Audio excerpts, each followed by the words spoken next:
YouTube world. Hello, hello. Okay, so this is going to be more of a political talk than what I've done, compared to what I've done lately. I haven't really been talking too much about politics for a while on here. But you know, I'm in the process of making a music video right now, and it's taking my computer forever to save it. It's just taking so long. And it's been glitching out a lot lately, my computer, so even if once it gets done with the process of saving it, it might come up with an error message and I'll have to start all over again. And I've already been waiting about half an hour. So this is a slow and frustrating process. But the good thing is, when it is done, it will eventually save properly. It's a video for a Madonna song that I have not yet put to video. Okay, there's not many Madonna songs left that I have not made any videos for. Okay, but there's a handful of them, and most of the ones that I haven't touched yet, Madonna songs, is probably because I don't like that song. But you know, there's actually a few that I do like that I just haven't got to putting into video. This one, it's not really, I didn't think it was one. I'm not going to tell you what it is, it's a surprise. But I didn't really think it was one of my favorite Madonna songs, but as I've been listening to it today, it is actually pretty good. It's a remix, of course, but it's good. I'm excited about it. I'm really excited because, you know, it's not often that Tommy's Tunes gets an all-new, completely new video for a song by Madonna that's never, ever appeared on this channel or my previous channel that I was locked out from. Like, never. This is all new. Okay, so while we wait, I was thinking I have the video in a more raw state, unprocessed state. I could live stream that while we wait. Yeah, the risk is, you know, I don't want to get in trouble. Okay, let's just put it like that. And so I'm like, well, what am I going to do? I'm just sitting here. I'm sitting in front of my computer. I'm looking at the news. And every day now, when I look at the news for a few weeks, every day, there is some news story about politics that is really showing how the left wing, especially in Canada, I'm talking about in Canada, okay, I'm not talking about the US presidential election, I'm talking about in Canada. The left wing in Canada is really taking a turn towards authoritarianism and totalitarianism. And it's very disturbing. Like the left wing, I mean, traditionally, in a Marxist sense, it's supposed to be about class, economic, or socioeconomic class, and working class issues. Okay, but it's expanded its concerns, the left wing, through the 20th century, and now it also, in addition to class, a great deal of concern is put towards other issues like identity politics issues and social justice in a broader sense than just economic issues. And that's a development that I've been highly critical of. But whether it was talking about working class socioeconomic issues or identity politics issues like racism and homophobia, etc., whatever the case, the left in general, the left in Canada has always been something that is I would say, as a force for democracy. You know, it eschews like a totalitarian dictatorial approach. It's something that has been more about looking at the grassroots and what do the, you know, consensus, for example, so everybody in the room has to agree. That's like a left-wing concept. That's traditionally the approach that the left in Canada, at least in recent decades, has taken. Well, you know, whether it was talking about class issues or identity politics, that's the issues. That's the approach that was taken. Not so much anymore, though. There is a disturbing turn towards authoritarianism and totalitarianism, meaning top-down control and centralization of power. Now, I'm gonna show you what I'm talking about in a second, but of course, in terms of the left wing in general, not just in Canada, and throughout history, not just in the 20th century or the 21st century. Well, in the 20th century, yeah. Like, there's these two go together. Leftism and authoritarianism do go together if you take a big picture view, because I mean communism, right? Like look at the USSR, what it was, and the Soviet bloc behind the Iron Curtain.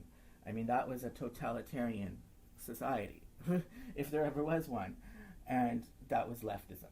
So these two are not strangers. It's just that in North America, or in the West, generally speaking, the left wing has been associated more with, freedom, hippies, free love, and so it hasn't taken this totalitarian form as it did in the Soviet Union. Well, but that is changing. That is changing, and I was thinking about, should I show? I haven't done any preparation for this stream. Like I said, I'm waiting for a music video to save. So I don't really want to show you the example. Well, okay.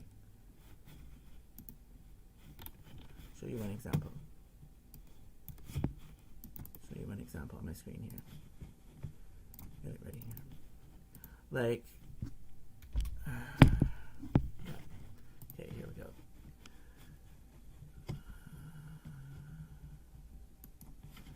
I want to show you my screen. I want to show you the news article I'm looking at.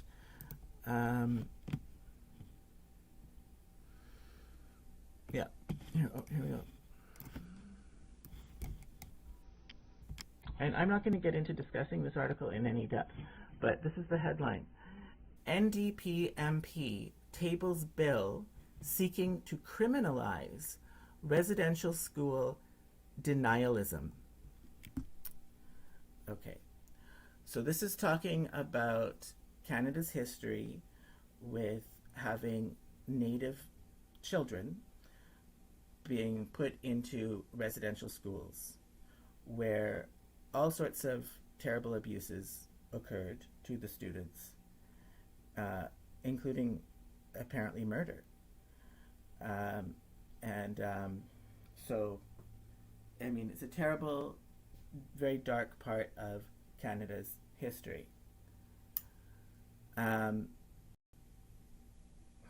never heard anybody deny that. Who is denying that ever happened? I don't know. I'm not going to get into the heart of this article because, but I suspect that denialism, it doesn't just mean somebody who is, it doesn't mean that it doesn't mean somebody saying that did not happen outright. It's just any kind of opinion that is not going to be, that is going to try to tone down the rhetoric of the that we get from the left on this issue, which is all about fanning the flames of division, right? So if somebody said, well, that happened, but like I would say about the residential schools, yeah, I mean, that's a terrible thing that happened. There's no way I'm going to support residential schools or what occurred there. But I would just put a little asterisk next to that statement and say, that's not the only bad thing that happened in the past. Lots of bad things happened in the past to many different people, many different types of people, many different races of people. There is no group that has a monopoly on victim status in the past, or in the present for that matter. So I've talked about how my Ukrainian ancestors, who were among the large numbers of Ukrainians who settled in Manitoba and Canada's prairie provinces at the turn of the 20th century, how those people were escaping terrible conditions in Eastern Europe, where they were essentially indentured labor, like serfs, I mean, practically slaves. And they were starving to death in Eastern Europe. This was before the Ukraine existed. The Ukraine did not exist as a country until after the Russian Revolution. So that was a terrible thing that happened to those people, and they came to Canada to get away from that. So, there's been lots of really horrible things in human history. There's been lots of dark chapters in human history. And I just get, my radar turns on when people start picking and choosing, cherry picking parts of history and saying, well, this group really had it bad because X, Y, Z happened in the past. You're always going to be able to find another group who had something else just as bad, if not worse, maybe almost as bad. I wouldn't want to try to compare them. Every group has had some bad things happening in the past. So, and of course, the reason why this is coming up now, it's not just about the past. It's about, so this bad thing happened in the past, so now, in the present, we have to have this set of policies. Okay, so it's trying to justify or call for a certain type of action to be taken in the present because of some historical injustice in the past. Yeah, that's a type of politics that I don't participate in, because to my mind that's just fanning the flames of division and making things. It's not allowing for a healing of the past by, it's okay. So one bad thing happened in the past. Now we're going to justify something else bad happening because to make up for that bad thing. Like, can we just get on and put it behind us? Lots of people are suffering, and lots of people have suffered, and there's lots of suffering and bad things that happened in the past or that are happening right now that we don't even know about. A lot of these injustices have been hidden. So it's just dangerous to pick certain ones and elevate them as being super, super important and having to rewrite public policy because of these certain events that happened in the past. So is that denialism, what I just said right there? Because I'm not denying that residential schools happened. And I'm not denying that it was a terrible thing. But I'm just putting it in a larger context and pointing out that lots of bad things happened in the past. So I would think that according to many people, practitioners of identity politics on the left, many people would characterize what I just said as residential school denialism, right? They're not, it's a funny word, denialism. So why can't they just say denying it? Because that's not what they're talking about. They're not talking about just straightforward denying it. They're talking about not going along with the current discourse and understanding of that historic event. Yeah. So that's a little bit more gray than outright denying or accepting whether or not something happened. I accept that it happened and I accept that it was terrible, but I'm just putting it in a larger context. But anyways, whatever somebody's opinion is, the idea that we would be criminalizing someone for having a certain opinion, like, whoa, this is, again, the NDP, the left wing, through most of my life, has taken a view. They've been pushing for, decriminalizing. They're always about not going down the criminal route, and emphasizing rehabilitation for street criminals and things like that. Like they're not known for being tough on crime. The NDP, they would be more like, let's focus on rehabilitation and early release into society. But here they're embracing this criminalizing approach when it comes to having what they regard as the wrong opinion about history. And so this is totalitarianism and authoritarianism. So yeah, in case you're wondering about the title of this video, Leftist Leviathan. So Leviathan is a book by Thomas Hobbes, who was a political philosopher, I suppose you could say, hundreds of years ago in the Middle Ages in England, who was calling for this kind of authoritarian, totalitarian control of society, top-down control of society, and very anti-democratic. And he argued that this was necessary to have a functioning civil society, because without such an approach, without such a really strong totalitarian approach, there would be this state of nature. What is it called? State of nature. Like this, there's just, society would be in total chaos because, according to him, because if people had too much freedom, basically. So you needed a strong central power, to crack the whip and have very tough rules and very tough approaches to things. That's what that book is about, Leviathan. So that's what I'm referring to in this title of this video, and this thumbnail image for this video. Okay, but this is not the only example that I've seen. This is not the only example of leftist totalitarianism. Let me check on my video to see how it's doing. It's 90% saved. It says it's got another 4 minutes to go. Okay, so let's get off here. The other example would be, this very disturbing example, would be the NDP premier in BC, David Eby, who is saying that he supports involuntary treatment for drug addicts. Involuntary treatment. So you're a drug addict, you're going to be forced into treatment. It doesn't matter if you want to go to it or not. You have to. Wow. I mean, I don't know exactly how that's going to look, how they're going to actually put that into practice, where all these treatment centers are even going to be located.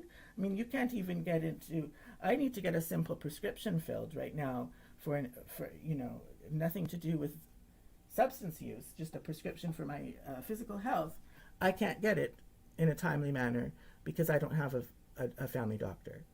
And not only that, there's no walk-in clinics in Kamloops, and it's just very hard to see a doctor. Like the medical staff simply don't exist. So I don't know how they're going to force all these drug addicts into treatment against their will when the health system can't even treat people who want to be treated for common ailments. I mean, the system doesn't have the capacity. So we'll see how this all works out. But it's disturbing that that the NDP and David Eby. I mean, David Eby, before being a politician, he built his name by being an activist lawyer in Vancouver's downtown east side, which is a neighborhood that is plagued with very severe drug use out in the open and all sorts of social disorder as a result of that, theft and shoplifting, and it's taken a violent turn in recent years as well. And I mean, the streets reek of urine and human decay. I mean, it's not just urine. I don't know how to describe that smell, but it's a very dystopian place. But he was an activist lawyer who would stand up for the human rights and the civil rights of these street drug addicts, arguing that they were being mistreated by the police who were enforcing the laws. That's how he built his name. That's how he built his career, David Eby. And then after doing that for well over a decade, he was part of the Pivot Legal Society, which that's what they specialize in, that kind of work I just described. And then more recently, only in the past few years, did he get into politics as an actual politician in office. And then he actually then became the premier by becoming the leader of the NDP after they had already been elected. Okay. This is the last thing anybody would have ever expected from any NDP premier, but especially David Eby. He stood for having a much more free approach to drugs. That is what he built his name on. So I just think, and taking a step back, not just thinking about drugs, but thinking about involuntary, treatment for anything. Like, BC used to have something called Riverview, which was a psychiatric hospital in the suburbs of Vancouver. And it was in the late 80s, early 90s. Was it in the 80s? No, it would have been in the 90s, I guess, when the NDP were in power, that most of Riverview was shut down and the patients were released, mainly just to the streets. I mean, that was the beginning of Vancouver's terrible problem with street disorder and social disorder and crime on the streets. Before that, you didn't see it. In the 80s, you did not see that in the streets of Vancouver. So the NDP did that by releasing everybody from Riverview and taking a different approach where it was focused, I guess, on trying to treat people in the street. Like, and then there's then they push for supportive housing where people have housing and then certain supports, psychiatric supports in place in their residential buildings that they live in. So it's a different model than just putting people in a psych ward or in the loony bin, so to speak. And it was this turn.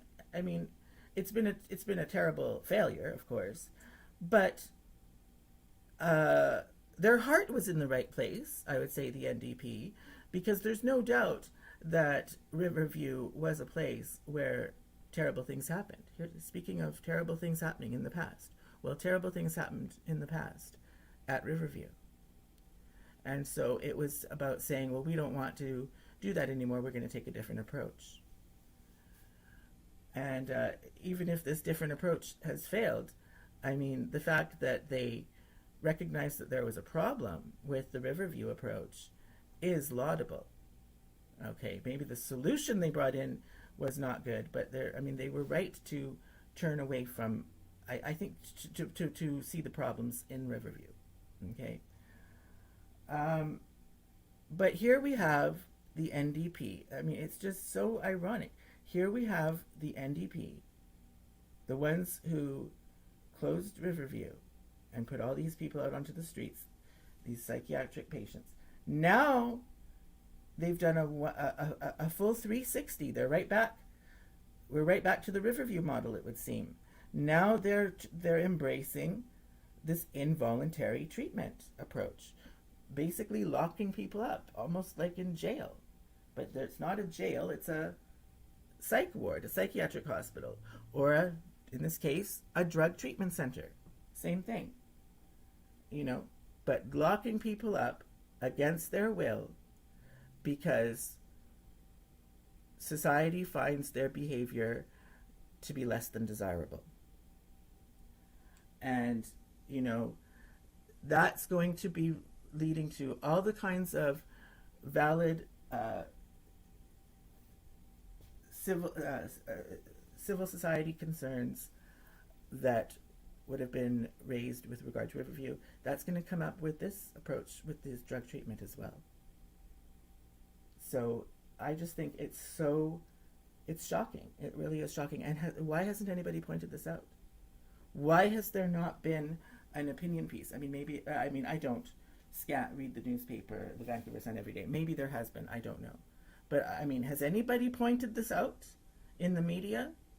Like, what? I mean, it's noteworthy. Whether you agree with it or not, whether you think that there should be involuntary treatment for drug addicts or you don't think so, whatever your opinion is, it's shocking. It's jaw-dropping that this approach would be ushered in by David Eby, who stood for just the opposite.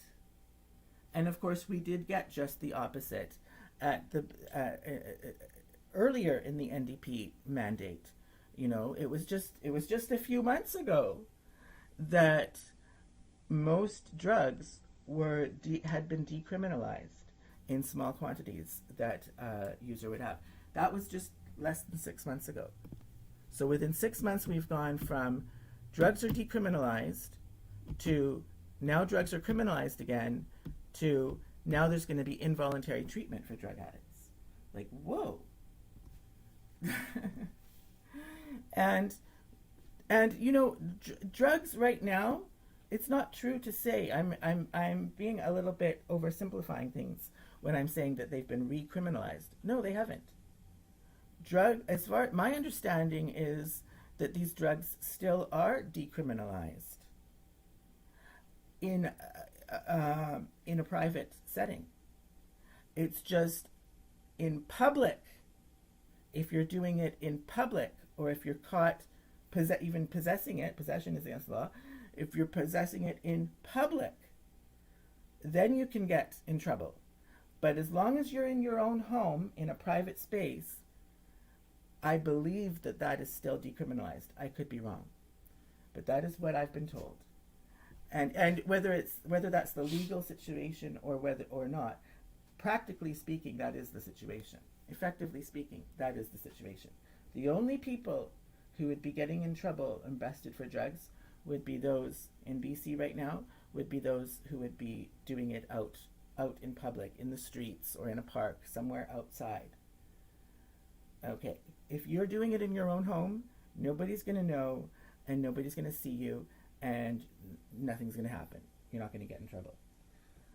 Well, we can argue about the merits of that if we want to, but that's shocking too. That state of affairs has come about with David Eby as the premier, because David Eby was all about building his career. He built his name before he was a politician, when he was just an activist lawyer with the Pivot Legal Society in the downtown east side of Vancouver.